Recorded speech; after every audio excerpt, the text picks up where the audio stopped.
So now I'm going to tell you a little bit about the next speaker, Lianne Davison.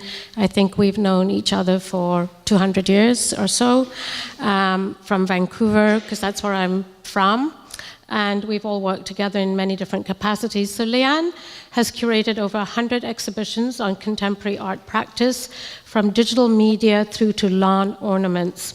Her writing has been published in over 30 catalogues, and her work supporting digital art has been recognized internationally. In 1998, she initiated the Surrey Art Gallery's TechLab, a unique venue dedicated to supporting the production and presentation of digital art forms. In 2008, she also established the gallery's ongoing exhibition program of audio art. In 2010, she established Urban Screen in Surrey, one of Canada's largest permanent outdoor non-commercial projection venues for interactive digital art.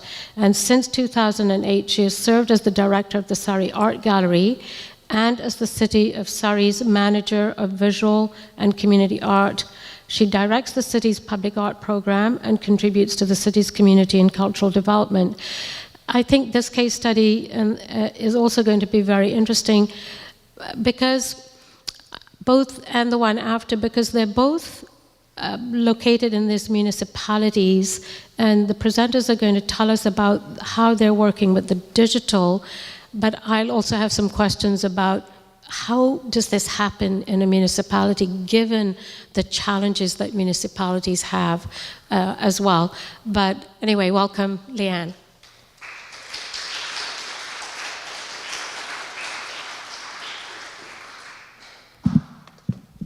Thank you. And I've brought a few things, just if you might be interested. If there are really great questions, I brought 3 copies of a Nancy Patterson retrospective catalog, and I've also brought some of our program guides. So thank you very much for inviting me here to present. And as Zainab said, we've got 20 years of exhibitions. It was really hard to choose among the many things that we've done. I'm going to talk about our approach to technology, which really does come out of our demographic, actually. We're very unusual in that our digital media doesn't actually come out of a video tradition. It comes out of a diverse demographic. Okay, great. So I'm curious, how many people here have heard of the Surrey Art Gallery before? Oh, that makes me feel really good. Okay, how many people here have been there? So the Surrey Art Gallery is a contemporary art museum. It was originally established in 1975 when the city was an agricultural region, before it was actually even a city. It happened because the city of Surrey had a land deal for a municipal golf course fall through. So citizens actually went to City Hall and asked them to build a contemporary art gallery in an agricultural region, a contemporary art gallery. So it was built, and it is on the traditional and unceded territories of the Coast Salish people, including the Semiahmoo, Kwantlen, and First Nations in our region, and I'm very grateful to them, as the curator of the Robert McLaughlin Gallery said, for their generous teachings, and we are definitely working together and proceeding through the process of reconciliation, and you may see some evidence of that through the presentation. We're situated about 30 kilometers from Vancouver, and we have a population currently of about 535,000 people, and will soon be larger than the city of Vancouver, given that we're growing at a rate of 1,000 people a month. We've often been compared to Mississauga, but I think we're a bit different. As a community, we're very diverse. Surrey is actually one of the primary settlement communities for government-assisted refugees in Canada. We're also a very young demographic. 40% of the city of Surrey is under the age of 30. We have the largest school district in the province. And those two characteristics, the diversity and the youth, is actually partly what motivated our development of the digital media program. These are scenes of more recent exhibitions, and I think I wanted to show these to you because can you see the digital art? Can you find it? Because even though we have a specific and dedicated space for digital media, in the last 20 years, we're questioning now whether we need that dedicated space because it's in everything, whether we show ceramics or textiles, digital media is part of practice. The gallery's mandate has always been to respond to ideas and issues that affect our community through art and provide opportunities to engage people in conversations about them. And as a municipal contemporary art museum, the Surrey Art Gallery really works to provide a bridge between the practices and concerns of contemporary art and our community. We envision ourselves as a place where people can engage in conversations about issues and ideas that affect them. We really want to be a safe place for difficult conversations about complicated subjects. This is an example. This is an exhibition that responds to immigration, and in particular, the 100th anniversary of the Komagata-Maru. You'll see also the project on the right, which is actually presented in the TechLab, talks about the Tamil migrants, a more recent history. And I always like to show ceramics when I talk about digital media, because I think Muhammad mentioned that traps were the first technology, and maybe they are for food, but I would say ceramics are equally one of the earliest technologies. I'm trying to go really fast. At the time that and I wanted to introduce the staff too. This is our staff team, and up until 2008, we were a team of 7. There were 3 full-time staff and 4 full-time staff and 3 part-time staff. This is what we are now, almost all funded by grants, and primarily working in education and engagement. I wanted you to see, too, the diversity of our staff team.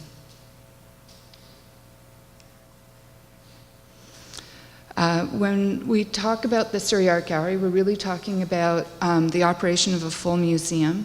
So digital media and digital technology affects all of our operations. And the questions that we have about the planning for our future are affected by technology as well. I know I'm going really fast, but I want to make sure that we have time for questions. So there are 4 exhibition streams where we present digital media, and so I'm quickly going to go through them. We have had the opportunity to work with such a range, everything from telerobotic sculpture to early augmented reality. You'll see as we go through. And certainly I went and talked to Steve Daniels when he presented. I could have easily just lifted his whole presentation and substituted the gallery for the artist. You'll see that later when I talk about lessons learned. This is the first TechLab. This was trying to find a way to bring artists into our operations so that we could have their intelligence inform what we were doing and to help us prepare and support the presentation of digital media, because we realized we will never have expertise, which is a real shift for institutions to go from being an authority to having to be really humble and to really recognize the, in a multifaceted way, the need to serve art means that we need to partner. So the TechLab, I don't know if you can see, was actually carved out of the gallery because the only way we can get funding to support equipment was if it was an exhibition. So the artists were exhibitions. The technology was exhibition, and it's hard to go back, but at this time in 1999, to get internet cable to our building, the price was $10,000, an installation fee. We wanted to buy a data projector. The price tag for that was $19,000 for a 500 lumen projector. Our board believed in this, and they went to the casinos. And they got the money for us to start. Our artists in residence, when they come in and work with us, have 3 jobs, and almost in 3 different parts of their time. Only one of it is to make artwork. The other part is to talk to people. When we first started the TechLab, thousands of people had their first experience of touching a keyboard. The artists we also had in the conversation realized a lot of artists who were coming out of school had been working with technology, and when they left school they no longer had access to it and they couldn't afford it. If we could have it, we could help them produce and finish and do the research of their work. It's at that time that we realized an artist in residence would come and work with us if we didn't put the pressure of having to produce a work as the residency. And the third work, which is really important, was to actually come and be part of our team and talk to us about the future, talk to us about the technology that we should invest in. And extraordinarily, the big lesson that we learned in the value of the artists is around the time that we started this TechLab made out of 2x4s and plexiglass, the city decided to expand and redevelop the facility where the Surrey Art Gallery is housed. And I've told this story many times, but every square foot has a price value. Right now it's about $1,000 a square foot, so you really have to argue for every square foot that you need. And they rank them. Rank A is what you have to have, rank B is what you need to have, rank C is what would be nice to have. I made a pitch for the TechLab, it was ranked level G. It was the only thing that was level G, there was nothing at level H. When the team came through to evaluate the Surrey Art Gallery and our needs, the artists were there and they talked about what the TechLab was. And they talked about it in interesting language. Instead of talking about it in terms of hockey, they talked about it in terms of Star Trek. They said, we can build you the holodeck if you give us a room. It got built. So this is the TechLab. A lot of people think when, maybe it's not the best name because a lot of people have come thinking that they're going to see a classroom. And it's not, it's an empty room. It was designed to be long and narrow. That's what the artists wanted because they wanted to be able to do projections. They wanted it to be high because they wanted to hide the equipment. They wanted to show the art, not the technology. They wanted it to be able to be blacked out, and they wanted it to have daylight. They wanted it to be locked up so that they could have the key to it, and they also wanted it to be part of the exhibition space so that it actually has a secret opening in it, which will open right into the exhibit hall. Artists in residence have been something that we have always done. Maybe we haven't been able to afford them. Certainly we started our artists in residence program even before the Canada Council had a fund for it. At a certain point, we realized that we needed a second venue. We needed to develop a space for work by screen-based artists. And so this is a team that we put together, also trying to work with our young demographic. So rather than the artists making it and the youth being assistants, we really reversed it, and the artists were mentors to the young people. And this is the project that they produced. And I think it's extraordinary in so many ways. It was built in open source, and it ran for 9 years, 24/7. It's a generative engine that would do multiple layers of content on the fly. It was activated by presence so that there were the cameras that would do the XY axis. The faster you moved as a visitor, the faster that the artwork would actually do its layering. It was transparent in that you can see the data mapping and the way that the code was controlling the venue. And we presented this just at the time when the screens themselves were just starting to change. This predated the miniature screens that came in later for the photo shows. Here's another extraordinary artist in residence, Reva Stone. She came, wanted to get out of Winnipeg for the winter. It's interesting what it takes to get an artist to work with you. She also wanted to work with the scientists on the West Coast, and she said that the condition of her residency was that we needed to provide a social environment for her to be able to network. We organized dinner parties for her almost every week during her residency. It's quite interesting phoning artists up and asking them to host a dinner party and saying that you're going to be the one who's going to say who's going to come. I don't know if you're familiar with her work, but as part of and during the time that she was in residence, we were able to present her imaginal expressions project. I won't go into it what it is right now, but it's a life form that's responsive to the gallery visitor's presence, and it's the skin of the life form is actually scans of her body. And there's publications on this. And we have some really fun shows. So this is an exhibition of an avatar built by Jeremy Turner of the Voice of Fire.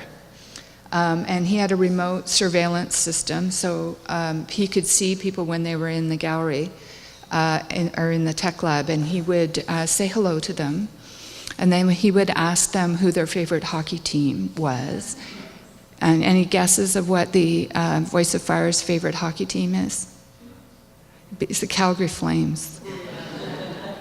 I could go on about what his various communication was to visitors. Here's another artist in residency, again building everything in open source, an open source touch screen, a homemade touch screen. And also responding to the changes that are happening with technology, with the photograph and the database, an early database artwork. I'm going to talk a bit more about Sylvia's work. Here's another ceramic artwork. There's a fabulous partnership between Brendon, Tang, and Mcleod. You probably know Alex's wonderful digital worlds. Brendon Tang makes these fabulous ceramic sculptures, very interested in the museum environment. He created, as we're familiar with going into museums, a broken one. And then in the virtual world, he completed it. He would, over a process of time, the artwork would be completed and animated. Here's another project. This is about immigration again. It's a kind of a Chinese gambling game where you can determine what your future might have been if you had been a Chinese immigrant. This is what's on exhibit right now at the gallery, and it's a touch-activated fiber piece. We've got all fiber exhibitions up right now, and when you touch the sensors, it actually changes the color, ink, and the printing that goes onto the fiber. A Second Life project, you're probably familiar with Chow Fei's work, and we had a motion sensor navigation surfboard. Again, great connection with our young community. And I think I was talking about Ruth Schuing's work, and many of you will know about the beginning of the computer is the Jacquard loom. And Ruth is an early adopter of technology and is a weaver.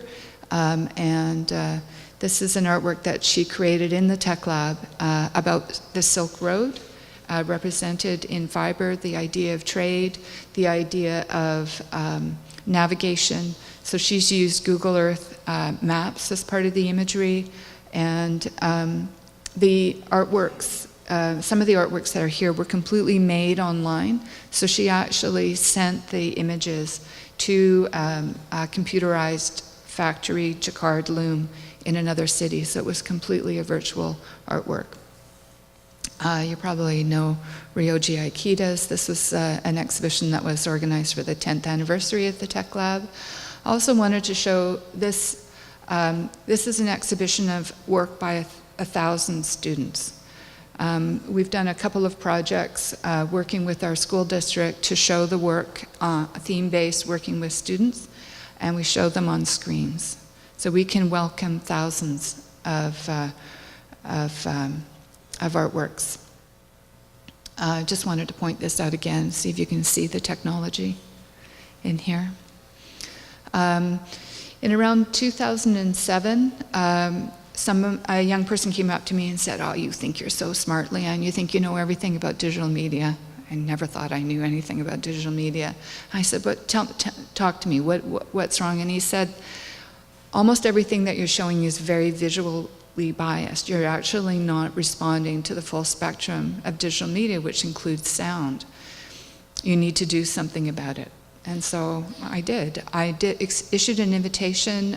We had a dinner party. We actually involved about 90 sound artists and asked them, what should we do? And they said, there are 3 things that we need you to do.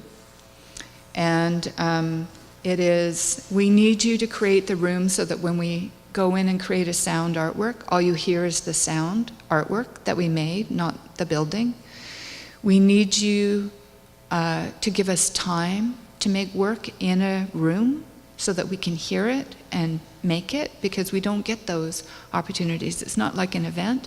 And the third thing they said is an invitation. Just invite us. If you can't do those other things, just invite us. We'll solve the problem. The first exhibition that we did of the open sound artwork. Okay. More.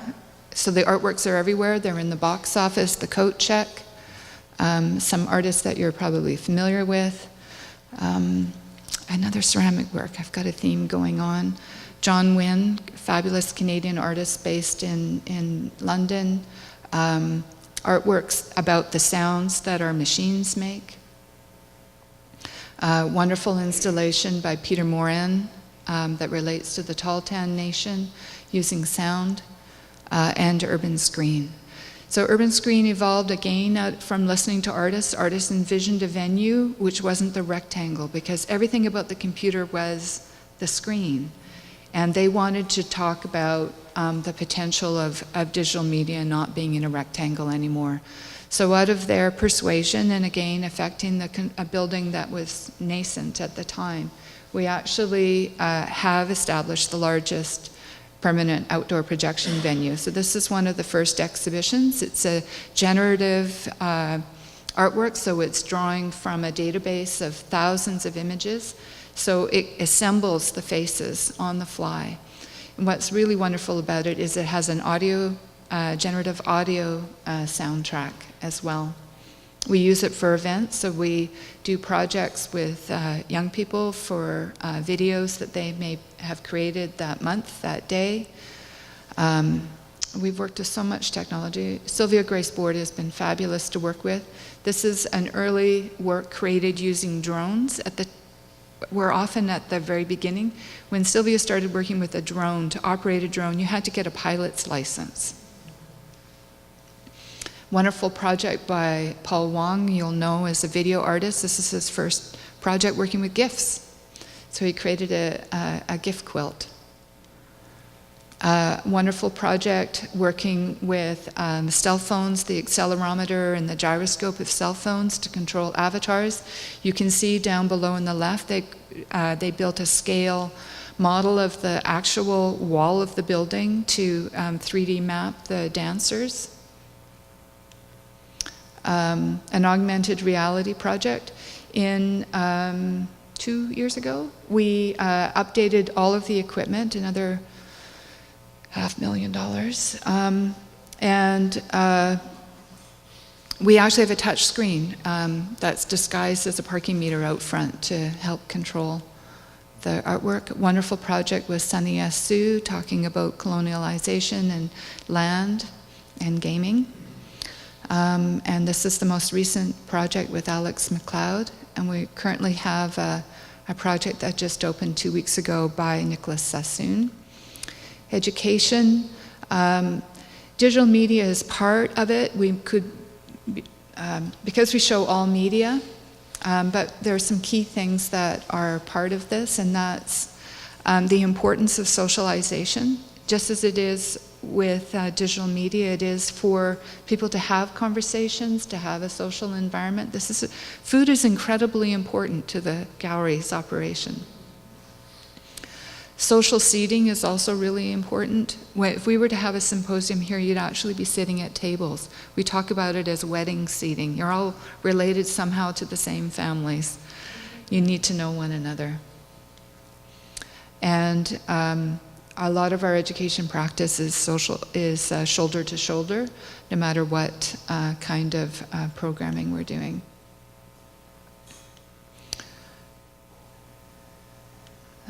I'm just going to go quickly. The collection. There's some choices that we've made in terms of what we collect and what we don't collect, and what we engage with and what we don't engage with. It's interesting to know that the Surrey Art Gallery isn't really involved in net art. We didn't think it needed us. The only work that we collect is work that we can show in the future, and we have really interesting conversations with the artists about what that means. It means that we're not going to acquire anything that depends on proprietary software. We need the artist to define what the actual artwork is, whether it's the code or whether it's a video or what is the artwork. It's a very challenging conversation. We have limited license agreements so that we can show the work within our venue. If the work travels outside our venue or an image is used, there's fees that are paid to the artist. And we also have and require agreements for migration and emulation. So it really does affect what we can acquire, but it means that we're really clear from the beginning and we're not making promises that we can't keep. So we're acquiring significant works like Nancy Patterson's stock market skirt. And we can show it, and we'll always be able to show it. Other wonderful works, it's really hard to see it. It's an artwork that came out of the commissioning project of the open sound. And it's an artwork, rather than generating sound, it's one that listens.